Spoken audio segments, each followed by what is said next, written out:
بسم اللہ الرحمن الرحیم۔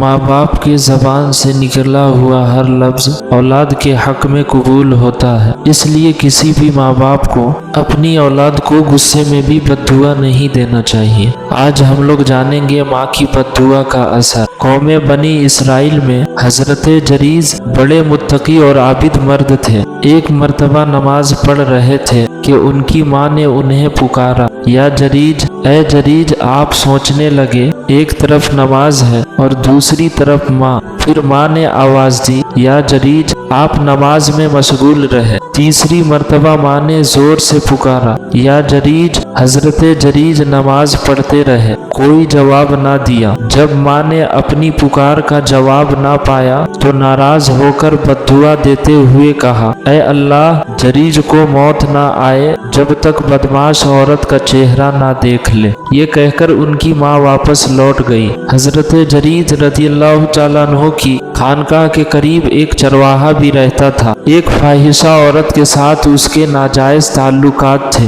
وہ عورت چرواہے کے پاس آتی تھی۔ اس فاحشہ کے بطن سے ایک بچہ پیدا ہو گیا۔ بات بادشاہ تک پہنچ گئی۔ اس عورت کو بادشاہ کے دربار میں پیش کیا گیا۔ بادشاہ نے عورت سے پوچھا، یہ بچہ کس کے نطفہ سے پیدا ہوا ہے؟ اس عورت نے جھوٹ بولتے ہوئے کہا کہ جریج سے پیدا ہوا ہے۔ بادشاہ نے کہا کہ وہ خانقاہ والا جریج؟ عورت نے کہا ہاں۔ بادشاہ نے حکم دیا، اس کی خانقاہ کو گرا دو اور گرفتار کر کے میرے دربار میں حاضر کرو۔ شاہی فرمان کے مطابق خانقاہ گرا دی گئی اور جریج کو رسی سے باندھ کر بادشاہ کے دربار میں پیش کیا گیا۔ بادشاہ نے کہا، اے جریج، یہ عورت کہتی ہے کہ یہ بچہ تم سے پیدا ہوا ہے۔ جریج نے عورت سے کہا، واقعی تو یہ کہتی ہے؟ عورت نے کہا، بے شک یہ بچہ تیری ہی وجہ سے پیدا ہوا ہے۔ جب یہ بات ہو گئی تو اللہ کے مقبول و محبوب بندے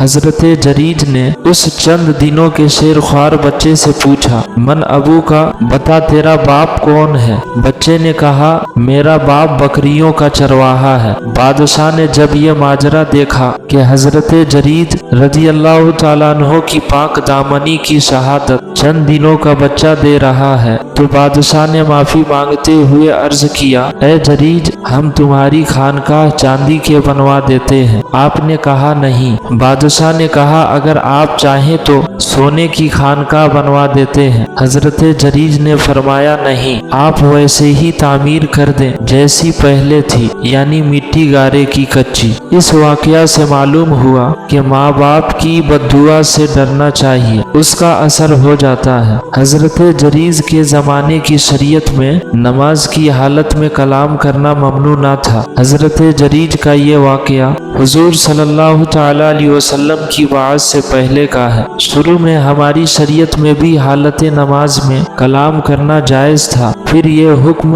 بند ہو گیا۔ لہٰذا اب کسی نمازی کے لیے یہ جائز نہیں کہ اس کی ماں بلائے اور وہ نماز ختم کر کے جواب دے۔ امید کرتا ہوں کہ ویڈیو پسند آیا ہوگا۔ چینل کو سبسکرائب کر دیں۔ دعاؤں کی گزارش۔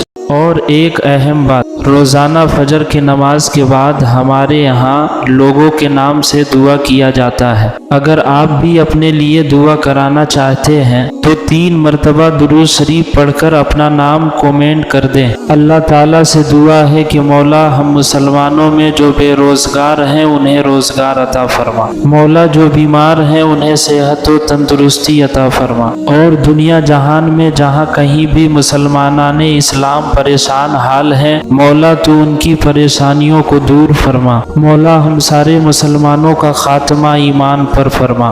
آمین یا رب العالمین۔